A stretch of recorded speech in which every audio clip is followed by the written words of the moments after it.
we had a chapter on sex education, and the teacher completely skipped. It's an issue worldwide, right? But getting over those taboos and making people own and understand the science is a huge part. Actually educating their mothers.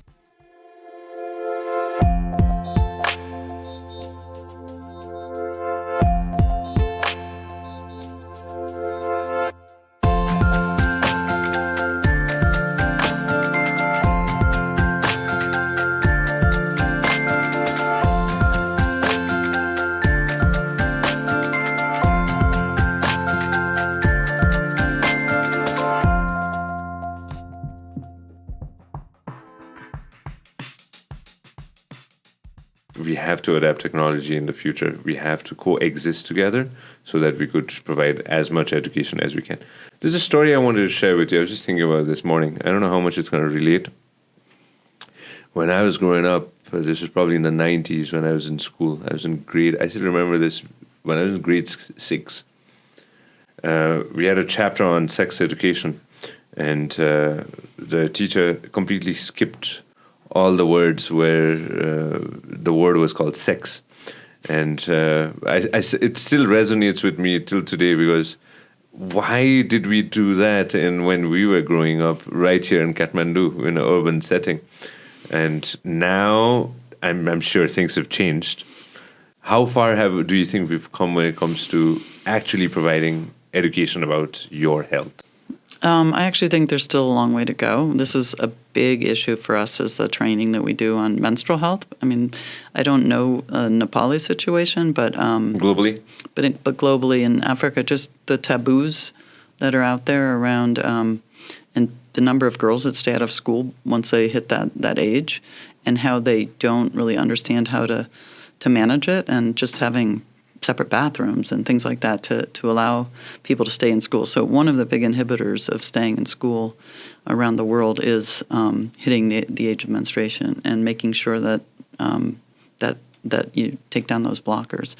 But then just learning about it, we've seen places where people have been through some of the programs we have, and you see the young girls actually becoming teachers of what they've learned with others, and they'll even sit and teach the boys and say, this is how my body works. Do you want to understand how it works? And get to the science of it instead of get past the whatever the images people have. So it's a hugely still important issue. And it's funny, if you don't mind me telling a story. So my son sent me just a couple days ago a picture of a book that is about education. That he says, "Do you remember that book?" And I said, "No." He said, "Well, you gave it to me when I was 12, and you told me that I should read it to make sure it was okay for my sister." He said, "You're a very clever way of getting me to read the book." And so, it's an issue worldwide, right? But getting over those taboos and making people own and understand the science is a huge important part of it. It definitely is, and that's something that it stays big with me as well, because I still have that memory in my mind when the teacher was skipping all the words, and I was like, why is she doing that? And even till today, I'm just like, why did she do that? Because it was a whole class that she had to teach. But I'm sure I can resonate slightly now, and I hope it's not that today. And with technology as well, the right tools that if we could provide to kids, or even for parents especially.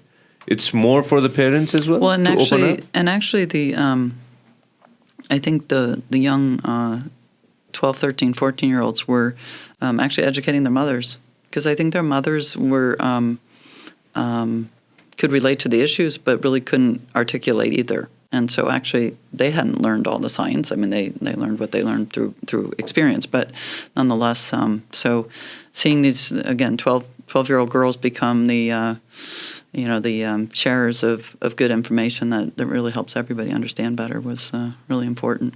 And you can get to how to manage and many other things, so through the good health education.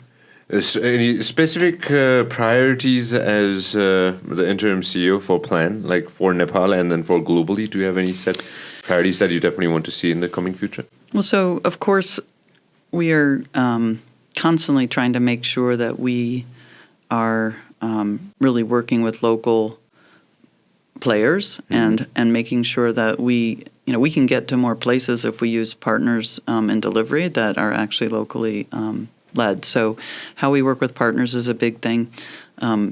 Making sure that we're taking on humanitarian. It's probably been over the 10, 15 years we've done humanitarian work, but really trying to gear it towards girls and women really suffer in crisis situations, and so trying to make sure that people don't take those needs off the radar when crises happen. So as much as we need to first get people food and safety and all those things to make sure the after effects then that girls and women are taken into account there. So humanitarian, localization, and then just generally being as lean as we can be, because we want to get as much of the funding we can access to the people that need it.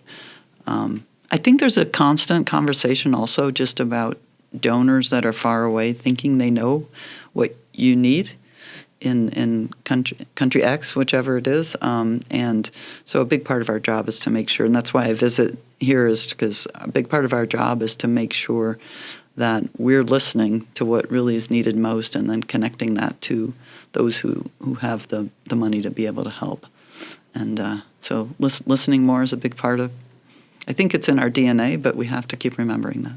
Listening is the most important thing, rather than going ahead and just saying that this is the right thing to do and this is how we're supposed to go ahead and do it. No, that's a perfect way to say it. For Nepal, any specific strategies and plans that Plan has? And we've been here for 46 years, so anything specific that we're going to head towards in the future? So I probably don't have as much knowledge as I could, but what we try to do is we have a global strategy, and then we have, every country has a strategy, and specifically which parts of our global portfolio of things are most important, and how to focus. And basically in Asia, Asia Pac, as we call it, it's early forced marriage is a big thing, girls' rights, the things you would think about, and then, of course, inclusive education. So all of those things are on the list, but Nepal, actually, we look to as a leader, too, in how we do things. So hearing that we have 5,000 girls in our Champions of Change is a big thing. Seeing some of the innovation. I learned today about a special model which is called a maker space, which is about letting kids into a space of their own and doing innovation and technology and how to build things with their own materials. And so there's lots of creative things going on, but they all fall under the headlines of girls and children's rights, helping the marginalized communities really get their share of access, and and helping build the future leaders. Definitely, no shadow of a doubt on that. And I'm sure some leaders are listening right now as well. Could you share more on Champions of Change? Yeah, so Champions of Change is actually how I got involved in Plan way back in 2018. Some friends of mine decided to support a program that was actually in the far eastern part of Senegal, a place called Kédougou. And it was one of our Champions of Change programs, which is really about, I could have said it as we want to get 600 girls through high school, but it's so much more than that. First, you have to get them to school, and you have to break down the barriers. Then you have to help them want to be there, learn their own agency, and help them go from maybe attendees to being leaders over the course of their time that they're working, and they go through lots of workshops and programs, and then what you hope is then some of these young girls, and there can be boys too, but that they come through and end up being community leaders. Yeah, that's it, right? Yes. And we're doing this active in 41 countries, if I'm not mistaken. Yeah, and I love the word change makers, because we're always trying to find ways to measure our impact, and if you can bring a whole nother generation of folks forward that want to lead, but also are focused on change, what change are we trying to make, and can we can we share that? Can we show that and then replicate it? Because, if you could scale some of these good ideas, you can get that much more impact. So I view girl leaders, boy leaders as our change. तपाईले हाम्रो clip एकदमै enjoy गर्नुभयो होला अब पुरै video हेर्नको लागि चाहिँ युट्युबमा सब्स्क्राइब गर्न नबिर्सिनु होला व्यास मिडिया नेटवर्क